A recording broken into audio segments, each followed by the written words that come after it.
Hey, this is Matt once again. Welcome back to another video. And this is a paid request from Marv B. Thank you so much for that. And for those interested in requesting any type of videos, PayPal or CashApp are the best ways to do it. I will get to it as soon as I possibly can. And before I start, I want to give a bit of a shout out. He did ask for this, and I'm like, it's no problem, man. I don't know how much detail he wants me to dive into, but apparently his mom is going through some really bad things. In this case, dementia. I hope you, I mean, I don't know if you wanted me to share that, but I guess I mention it because I can't imagine what that would be like. And I am sincerely sorry to hear about that. I don't wish that on anybody. And I definitely wish your mom the best. I hope somehow, some way, in some form, things will get better or halfway decent. So, to Marby, you've always been nice, you've always been cool and kind. I'm really sincerely sorry to hear that. So, to give a shout out to your mom. I mean, I don't know if she'll ever see this, but I hope you'll be okay. If not, I'm sincerely sorry about that. And fucking sucks. I know this sounds not enough. I read that. I'm like, my heart broke for the guy because I don't wish that on anybody. And as dumb as it sounds, just know that me and you know when I do a stream, if someone's going through something, there's a lot of supportive people. You guys, when I do streams, and you guys are in the chat, and you guys are always very supportive. Like if someone's going through something, I'll see many of you say, "I'm very sorry." Heart goes out to you. So a lot of good people out there, for some reason, watching my channel. But maybe it's pity. Like this fucking redneck fuck face. We don't pity this motherfucker with the teeth you kick a field goal through. Goal! So, I know they would, if they voiced their say so, they would say the same thing I am saying, where we're behind you, Marby, we'll wish you the best. Take it day by day, as lousy as that seems, because it's the best we can all do. And again, shout out to your mother, and wishing for the best. Wishing for the best, man. So, and he's like, "Oh, you don't have to do it." I'm like, "Dude, that's perfectly fine, man. That's no problem."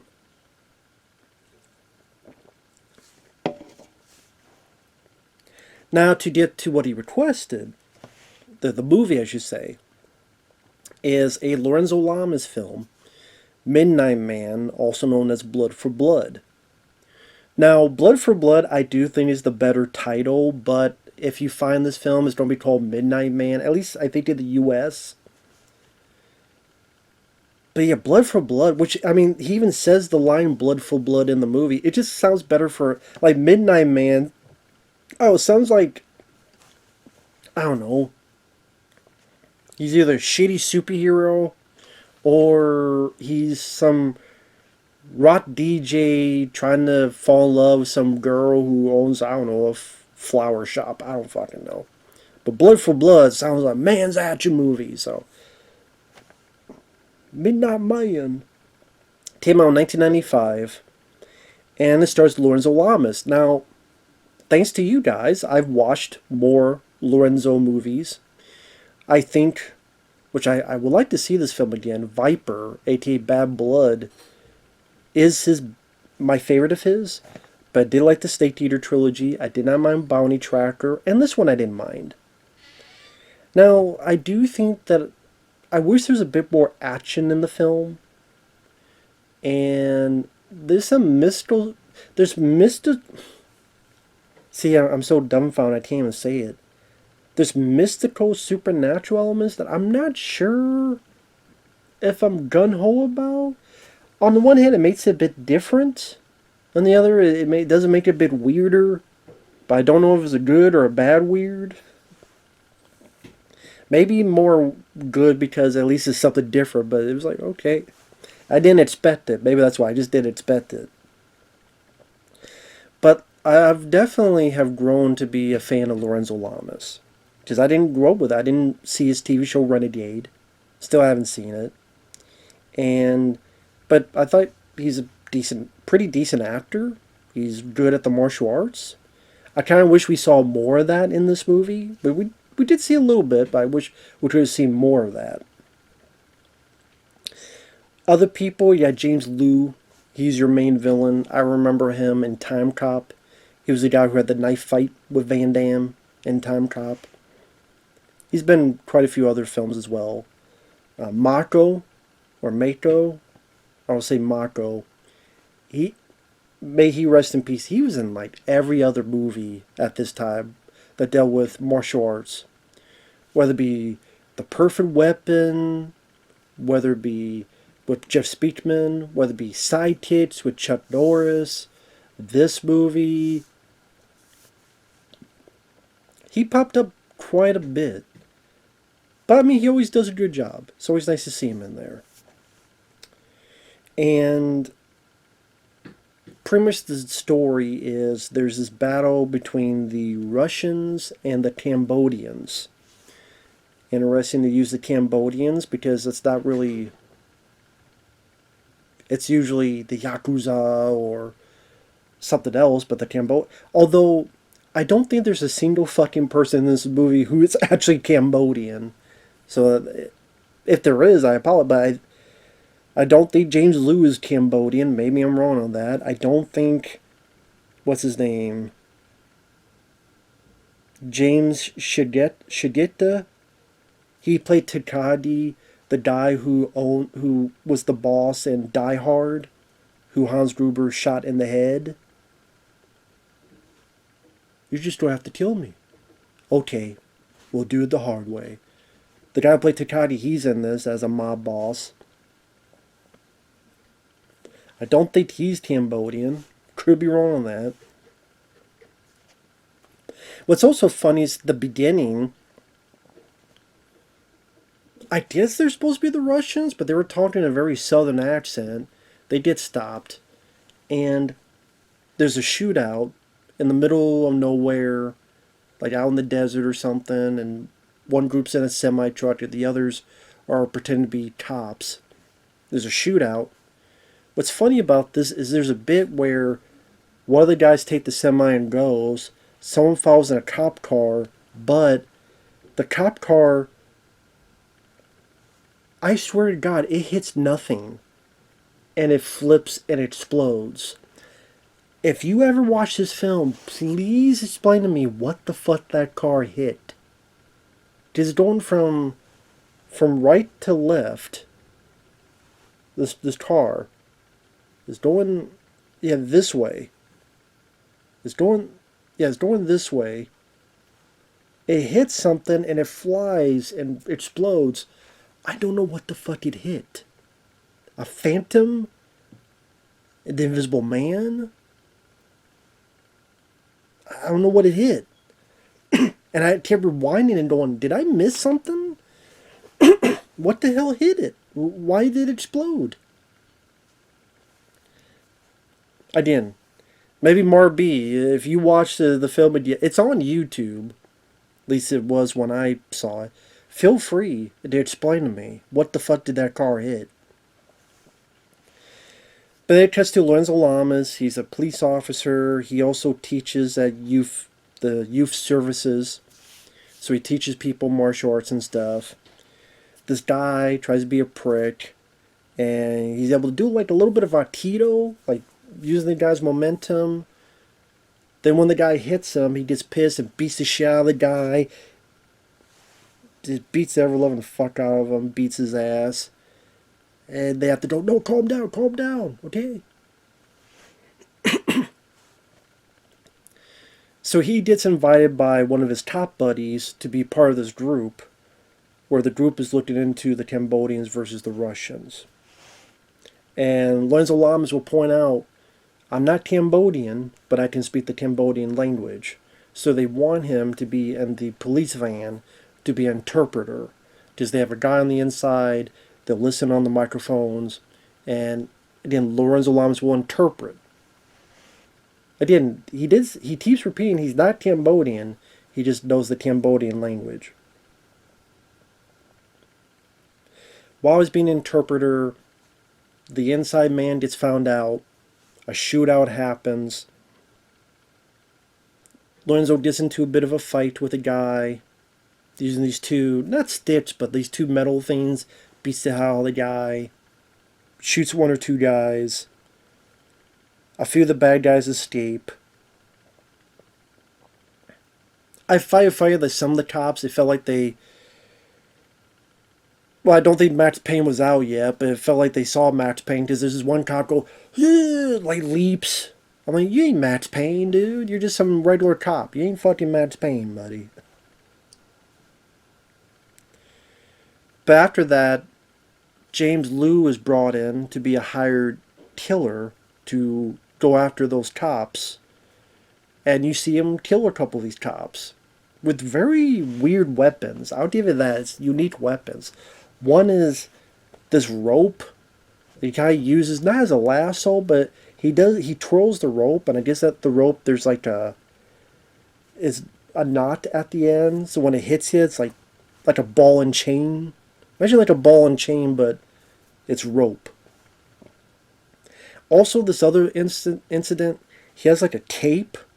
I guess if he hits you with the tape, it could cut you. So it cuts this one guy's throat. Then not your typical... There's a part of me that, okay, these are kind of goofy, but it's different.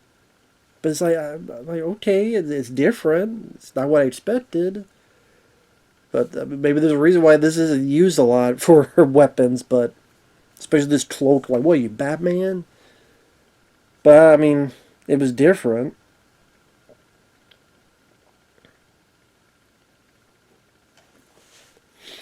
Mako shows up at one point, watching Lorenzo Lamas with his daughter, and he's smiling, and, oh, hey, I have a gift for you. Here's my number, or my address, if you ever want to see me. Then he leaves. Of course, that'll come up later. Of course, Lorenzo Lamas and his buddy are looking into these cops' deaths. At one point, they go into this bar, they get information, and there's at least some decent fight scenes and action. I'm always a greedy. I'm always wanting more. But it's one of those things where, how do I put it? It was interesting because on like the bid screens, I believe it was Shoot Fighter, the movie, is playing. Which I like that movie, with Bolo Yun as a good guy. William Zabka is in it. Martin Kove is in it. There's 2 Shoot Fighter films, but I think this is the first one, I believe. Shoot Fighter, Fight to the Death. I believe that's what it was. Well, I haven't been a different movie, but I'm sure it's probably owned by the same people. That's why they showed that. But it is funny, like, to see that movie in it. Because I don't know many movies that will reference Shoot Fighter.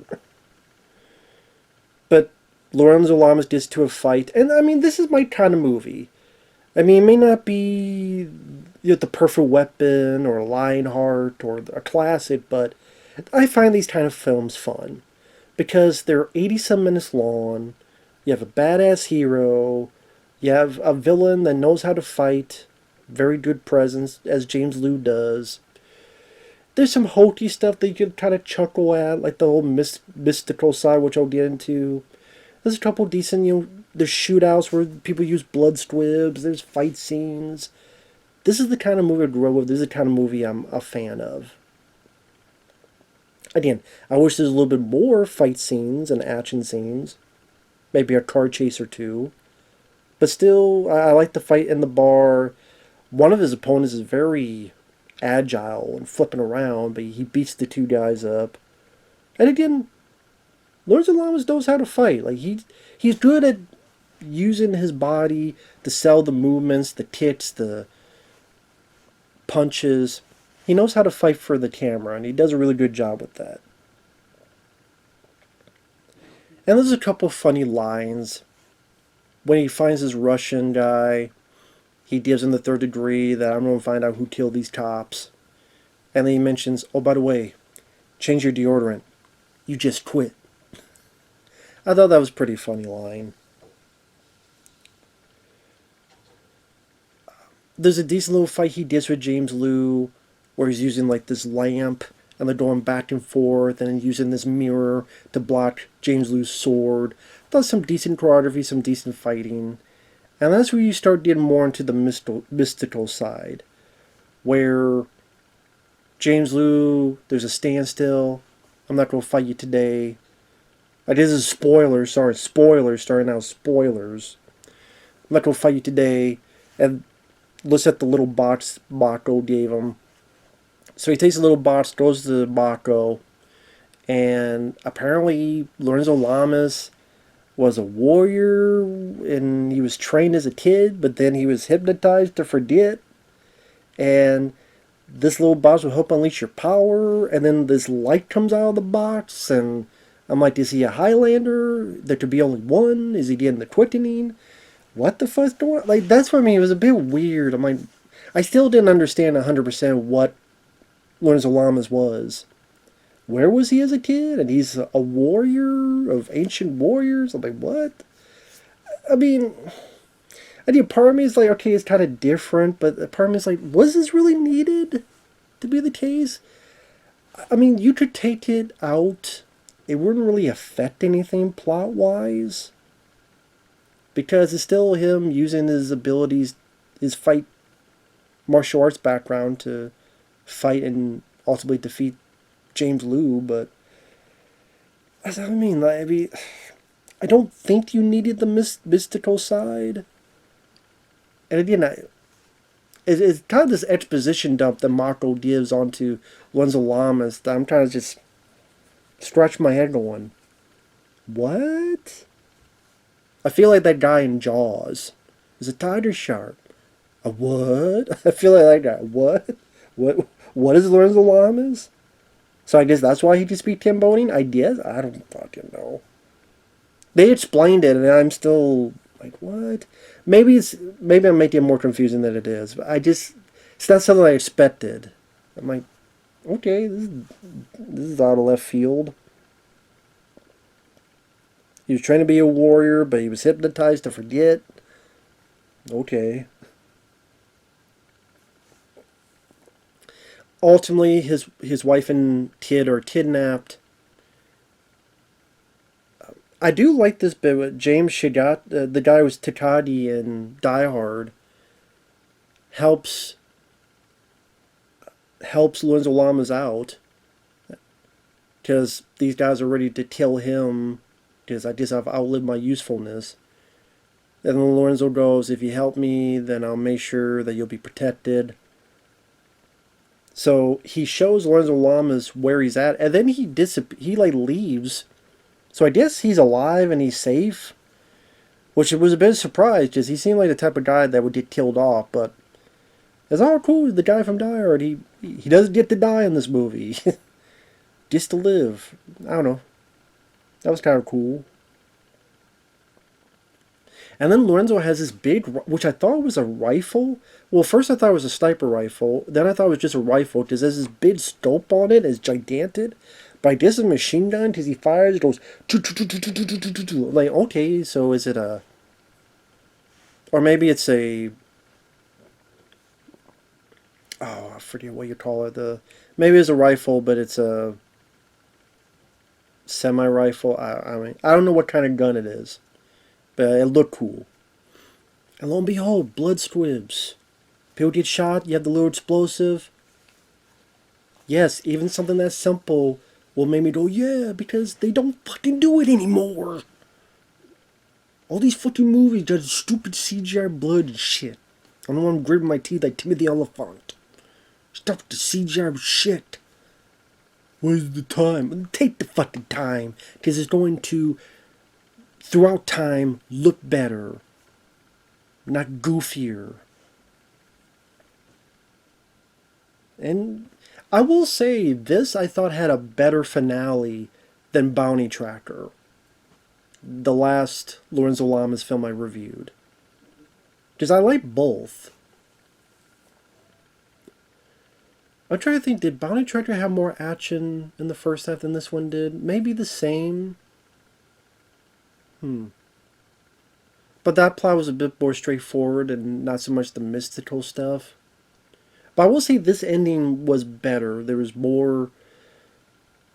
it didn't have supporting characters that kind of got in the way of Lorenzo Lamas doing his business. Bounty Tracker had these three teens. This didn't have that. It was just him by himself. He kills a lot more bad guys. He's shooting them. He even grabs a grenade launcher and shoots, and these two guys fly off from an explosion at one point. And then the fight with James Liu is a little bit more intricate of a fight. Like, it feels a bit longer, where he's using a sword, and James Liu is using that rope thing, and then uses his tape thing, and again, a little bit better finale compared to Bounty Tracker. So I'll give you that. So I don't know which I like more, this or Bounty Tracker. Probably about the same. But again, the ending of this I thought was a little bit more fun, a little bit more satisfying. There's even a bit where the bad guys are shooting at him with a grenade launcher and Lorenzo Lamas is running. You see these explosions right behind him. Again, all done in camera as it fucking should be.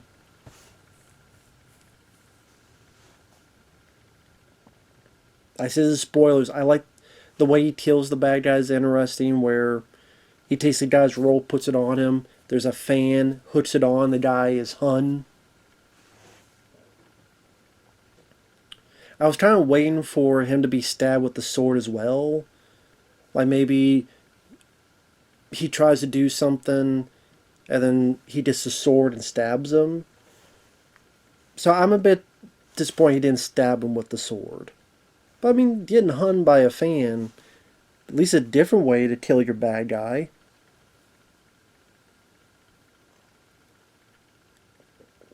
But I guess I wanted a little bit extra, a little bit more. Maybe if he kept going up and the fan cut his head off. But I didn't think that was going to happen, but that would have been cool. That would have made an impression.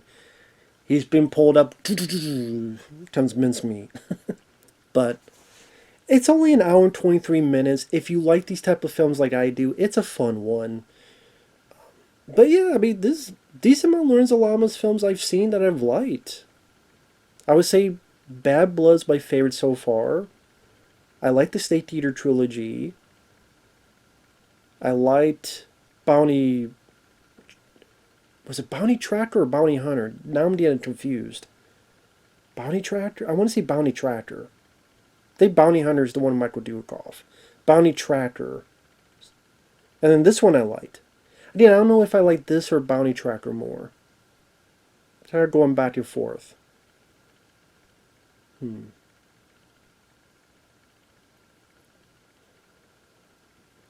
I have to think about that. But this was fun. It was fun to watch this. And if you like these type of movies. So, as I do. So, and I'd never seen this film before. But it is for free on YouTube. Sadly, no nudity. So you don't get much of that. Like I said, I would like to have seen a bit more fighting.